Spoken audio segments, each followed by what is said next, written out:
Welcome back to Sensitivity Sessions. I'm Stephanie Gardner-Wright, and today we're talking about overstimulation, what it is, why it happens, and how to manage it as a sensitive person. So usually when we're talking about overstimulation, we're referring to what happens in the nervous system.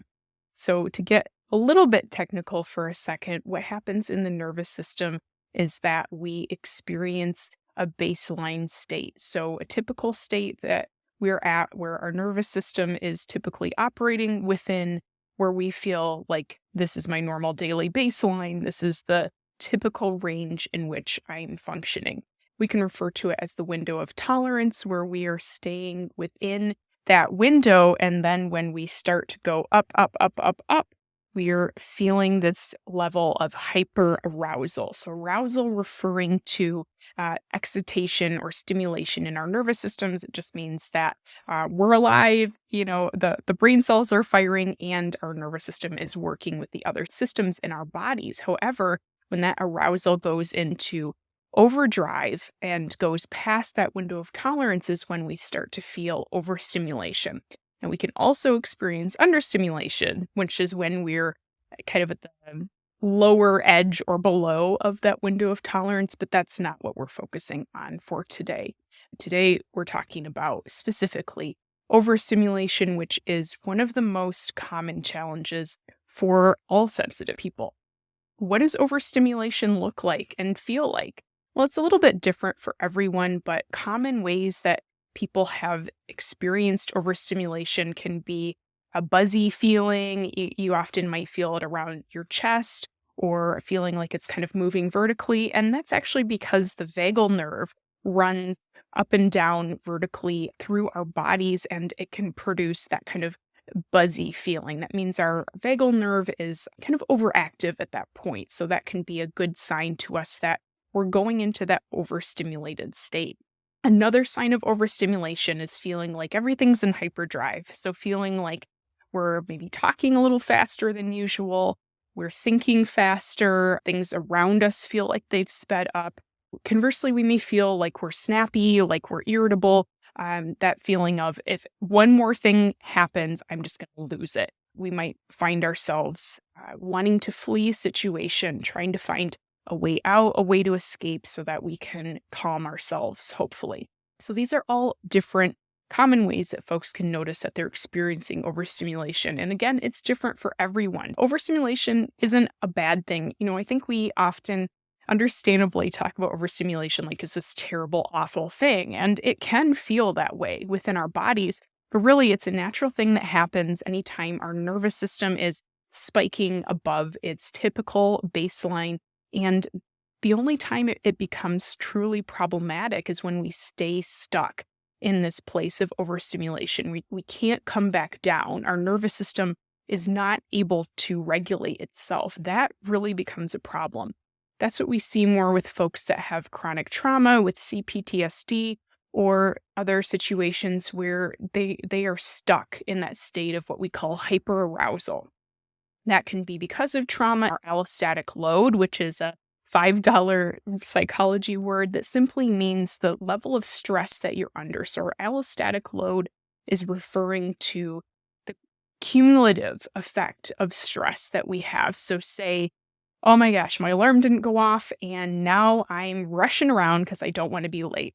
And that's one stress. Add on top of that, pants I was going to wear this morning are not clean, and now I've got to figure something else out. Now I can't decide what to wear because I'm feeling more and more stressed out. And then that's another smaller stress. It's still stress.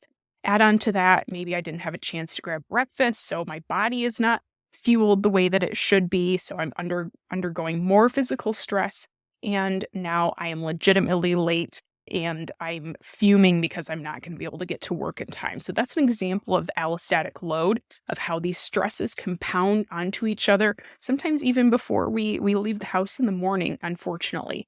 And these are ways that we can think about overstimulation too, of our system is so overloaded by the variety of stress that it's trying to process that it's simply unable to. So a goal with overstimulation is not to completely get rid of it. That's just not possible. We live in a world where we're going to be overstimulated, especially if we're more sensitively wired. And perhaps a more reasonable goal is for us to begin to be aware of what the signs are within ourselves that we're becoming overstimulated, and then be able to downregulate that, to manage that and adjust it for ourselves. So, how can we begin to, for one, expand the range of our nervous system so that our tolerance for overstimulation gets a little greater? Maybe we aren't as quickly overstimulated by things as we might have otherwise been. That's one facet of this. And another facet of this is going to be taking a good, honest look at some of our lifestyle choices, at some of the expectations that we have for ourselves and for our lives that may or may not support our more sensitive nervous systems. So, the first thing that I mentioned, which is increasing the flexibility and the range of our nervous system, is a longer term thing. I'm going to be very honest with you, especially if you are someone who has been in a state of chronic stress, which many neurodivergent and HSPs have been in for a while because we're operating in a world that's meant for neurotypical people, and they are not as deeply affected by the busyness and the pace of things as neurodivergent folks may be. We're typically more sensitive. I'm broadly generalizing here, of course. Everyone is different and unique with this. So it's very typical that there may be different types of burnout happening. There may be periods every few years where you may push yourself too hard and find your limits and be forced to reckon with your limits. This is something where it's going to be longer term. You might find yourself working with a holistic medical provider, for instance, someone integrative who can help you increase your physical health and look at some more of those practical solutions so that you can increase your nervous system flexibility. So, for instance, if you are physically depleted, so if you're low on vitamin D or iron or magnesium, any of those more micronutrients, it will really affect how you're feeling, sometimes more than you may realize. So it's always good to get regular blood work done, again, especially if you have a provider who is willing to do the more in-depth paneling. Most GPs, even if they're great, are doing extensive blood work most of the time, unless there's an identified problem. Being a little more proactive and doing some self-advocacy might be important with this. And another way long-term that we can increase our nervous system flexibility is to build safety and security into our daily routines. This doesn't mean, by the way, that we do things the same all the time, unless we need to be doing that for a legitimate mental health reason. What we can do, though, is we can really allow ourselves to flex our lives in whatever way we can to support our more sensitive nervous systems. And over time, that can help our systems feel less harried, less busy, less like everything is an urgent crisis. Because it's great to recognize that we don't have to respond in urgency and that we don't have to be in crisis mode all the time to things that legitimately are not crises. But it's one thing to logically think that thought, and it's another thing entirely for our entire system. And what I mean by that is our nervous system, our endocrine system, every other functional system of our bodies, our sense of physical safety is very much related to all of those systems functioning together. And if we have gotten very used to operating or over-functioning in a state of chronic stress and overstimulation, then it will be hard for us to come down to a new baseline. So ways that you can do this are practicing mindfulness, practicing meditation, being out in nature, anything that can help you to slow down and be more aware and more present of how you're feeling. And this can also help you start to recognize, oh, I'm starting to feel overstimulated. Maybe I can nip this thing in the bud instead of waiting until this is level 10. I'm now perhaps having a panic attack because I'm feeling so sensorily assaulted by everything.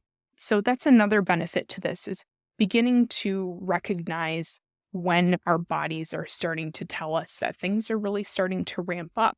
And that's a good sign too, because it means that instead of being stuck in that state of overstimulation potentially more than we might realize, we are able to recognize when we're not in that state. So it means that we're not in that state all the time. So another thing that we need to talk about is lifestyle changes. It's very easy for us to get swept up in what everyone else is doing, how everyone else lives their lives, and what we should be doing and what we should want. And while there's nothing wrong with that, it's good to take a very introspective look at your life and how you are best supported and see, am I living a life that is supportive of my sensitive nervous system, of my need to recharge, and of my need to have time to process? Because if you're highly sensitive or you're neurodivergent, it's highly likely that you need more time to process things because you're more deeply processing at a deeper level and more thoroughly than most folks might be. So what do I mean by lifestyle change? Now, I don't necessarily mean that you have to sell all your belongings, go live out on a 40-acre dude ranch in Montana off the grid. Although if that would work for you and you're up for that, by all means, go do that. But that's not necessarily what I'm talking about here. I'm talking about making small, sustainable changes that have an impact on your quality of life. So maybe, for instance, if you're nodding of the thought of rushing around in the morning and being late, maybe you set your alarm clock 20 minutes early, even though you may not enjoy that, but maybe that gives you the chance to have a leisurely morning where you're not rushing around. And perhaps the payoff is that you get to work or wherever you're going, school, and feel like your nervous system is still intact and at a place where you're not completely overstimulated before you even start your day. That's one example of a lifestyle change.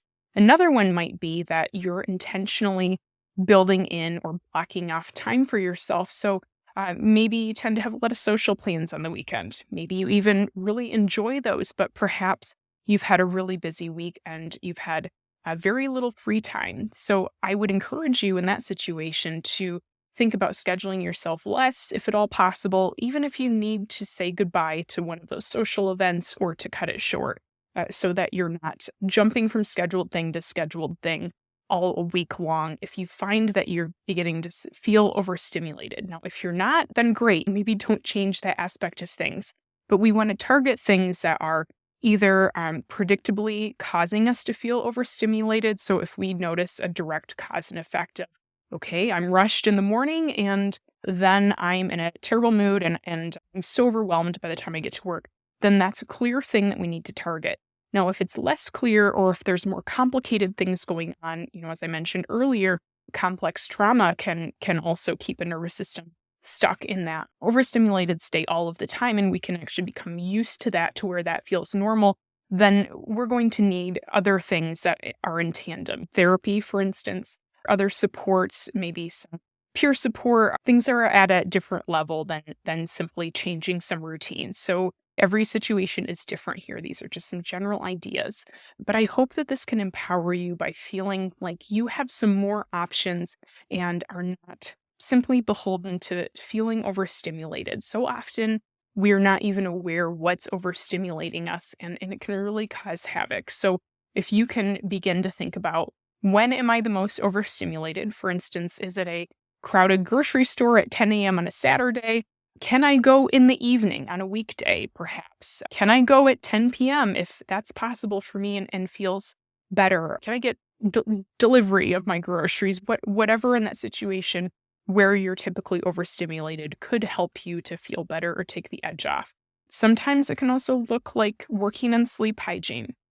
Sleep is a very important part of our load with our nervous system and how much of a chronic load our nervous system can take. No one functions particularly well in poor sleep, but especially highly sensitive people need plenty of rest or else we will notice it. So hopefully this gives you some ideas of some things that you can do to overall reduce your overstimulation and chronic stress load. And I'd be happy to do a part 2 if this is something you want to hear more in depth on. That's our show for today. Thanks so much for listening. If you found this helpful, I'd love for you to subscribe and leave a review. And I will talk to you next time on Sensitivity Sessions. Bye for now.